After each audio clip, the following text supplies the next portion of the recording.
D'après les chiffres de l'INSEE, aujourd'hui, plus de la moitié des divorces sont des divorces par consentement mutuel. Donc reste à gérer quand même une des questions les plus difficiles, à savoir la garde des enfants. On en parle tout de suite.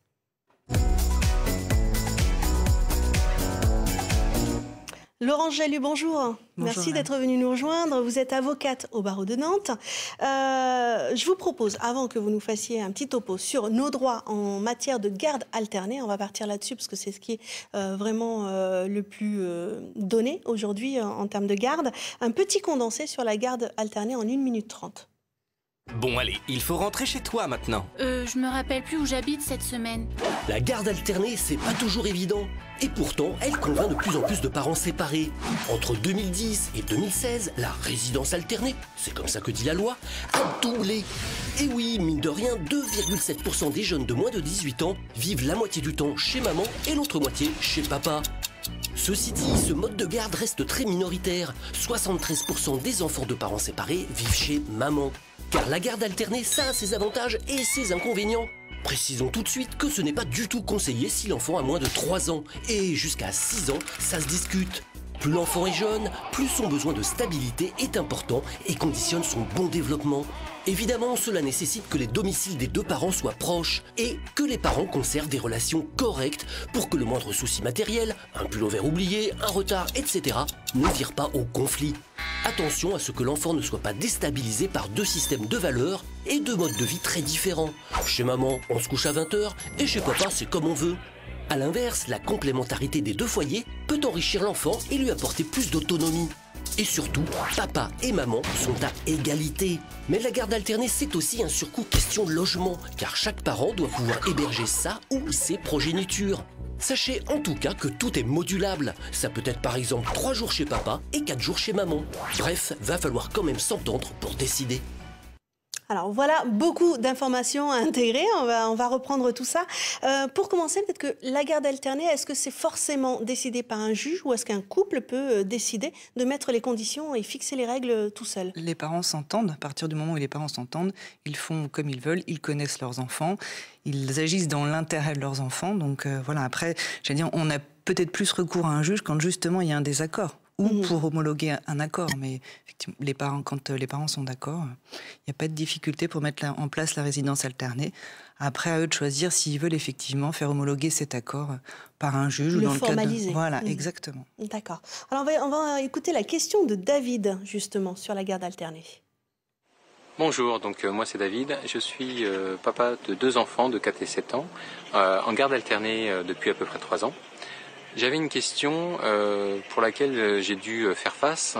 C'est lorsque les deux parents se séparent, qu'ils trouvent une résidence séparée, l'un et l'autre. Il y a un moment où il y a tout un flou. Ce moment où justement, avant le jugement, rien n'est défini.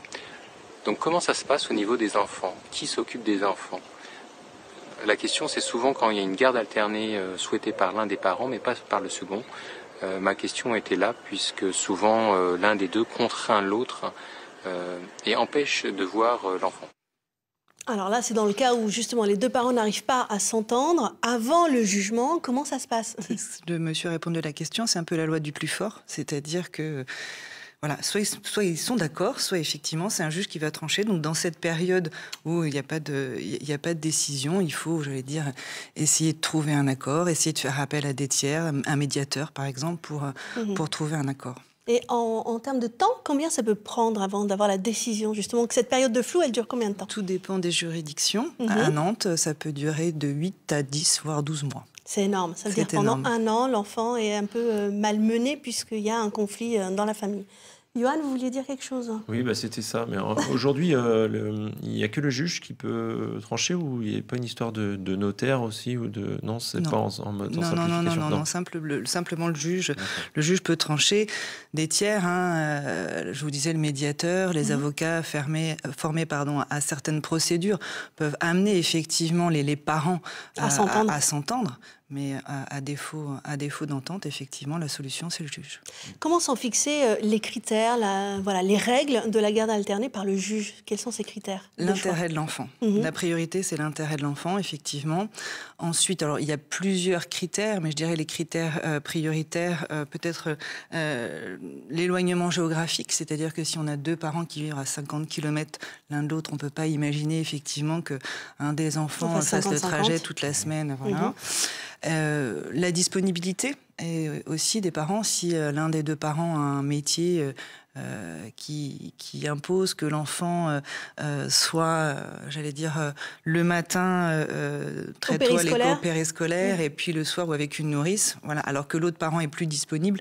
Et effectivement, il est probable que le juge s'oriente vers le parent qui aura plus de disponibilité pour s'occuper de l'enfant. L'idée, c'est pas d'être dans une égalité entre un papa, une maman ou quoi que ce soit. C'est vraiment où est l'intérêt de l'enfant. Voilà, l'intérêt de l'enfant, c'est de passer plus de temps avec le parent disponible que chez une nourrice, c'est de ne pas effectivement faire trop de trajets. S'il est à la maison avec mamie parce que je travaille, ça n'entre pas dans le critère. Mais non, parce que effectivement, il vaut mieux qu'il soit avec un de ses parents. Un autre parent. Voilà. Très bien. Oui. Est-ce que ça peut évoluer, ça, justement, si jamais un des parents change de travail, il peut repasser devant le juge? C'est justement la question de Nicolas qu'on va écouter. On écoute Nicolas. Bonjour, Nicolas, père de 2 enfants de 2 mamans différentes. J'ai toujours pensé que la garde alternée est la meilleure des solutions possibles pour le bien-être de l'enfant. Alors j'ai une question. Si une garde alternée est mise en place et que l'un des parents déménage loin, quel recours est-il possible de faire? Faut-il passer devant le juge? Y a-t-il d'autres solutions? Merci. Alors voici la question de Nicolas et de Johan. Est-ce que vous pouvez y répondre? Donc, en cas de changement, tout dépend de l'origine du changement. C'est-à-dire que si on s'éloigne pour des convenances personnelles, alors la première chose, c'est l'éloignement géographique. Donc forcément, on va repasser un système de résidence principale chez l'un ou l'autre parent. Est-ce que ça va être chez celui qui reste ou chez celui qui s'éloigne? Voilà. Quelle est la raison pour laquelle le parent s'éloigne? Personnelle, qu'est-ce que vous entendez par là? Pour peut-être se rapprocher d'un nouveau compagnon ou d'une nouvelle compagne, parce que une opportunité professionnelle, mais qui n'est pas forcément une continuité par rapport à l'activité actuelle. Voilà. L'idée, ça va être d'envisager encore une fois l'intérêt de l'enfant. L'enfant, il a un cadre, ses activités scolaires, ses activités extrascolaires, son environnement, ses amis, sa famille. Et effectivement, pour changer ce cadre, eh bien, il faudra une raison. Donc, j'ai un nouveau conjoint ou je décide de changer de travail, ça n'entre pas en compte. En revanche, si j'ai une mutation professionnelle, là, la question va se poser. Là se pose la question. Voilà. D'accord. La parole de l'enfant là-dedans. Oui. Quand est-ce qu'un enfant est entendu? À partir de quel âge? Alors, il n'y a pas de règles établies.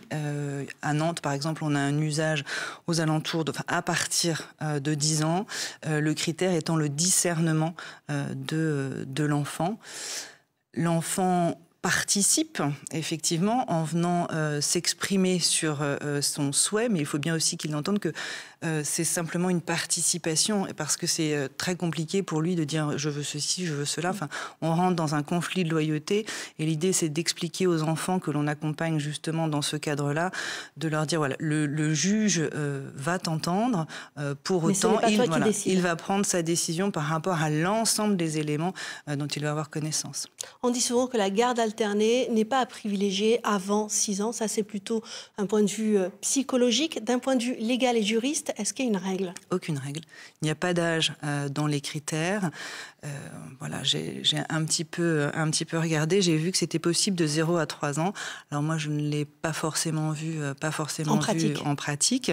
Mais a priori, sur cette tranche d'âge, le nombre a doublé entre 2010 et 2016, entre 0 et 3 ans. Je pense, mais voilà, je pense que si ça a doublé, c'est parce que ce sont les parents qui se mettent d'accord et qui mettent en place ce mode de résidence. Et ce n'est pas forcément quelque chose qui est décidé par un juge. On a beaucoup entendu parler de la place du père, notamment à Nantes, avec ce papa qui est monté sur une grue pour dire, voilà, dans les cas de divorce, souvent la garde est donnée à la maman. Qu'en est-il aujourd'hui ? les choses évoluent, je pense, comme la société. C'est-à-dire qu'aujourd'hui, on a des papas, effectivement, enfin aujourd'hui depuis un certain temps, maintenant, qui s'investissent de plus en plus dans le quotidien des enfants, dans l'éducation, la présence à la maison. Je pense qu'on a aussi des mamans qui s'investissent de plus en plus dans leur carrière professionnelle et qui ont aussi envie, j'allais dire, d'exister autrement qu'en tant que maman. Et c'est un peu dans ce cadre-là que les parents s'entendent et arrivent à mettre en place la résidence alternée. Mais c'est vrai qu'on constate que les papas, mais même les mamans aussi, souhaitent effectivement la mise en place de cette résidence alternée. Alors ça, c'est la dynamique sociétale, mais est-ce que dans les faits, dans les actes, légalement, ça a bougé déjà dans les écrits ou pas? Non, ça n'a pas bougé. Ça n'a pas bougé. Il y a eu des projets qui n'ont pas abouti.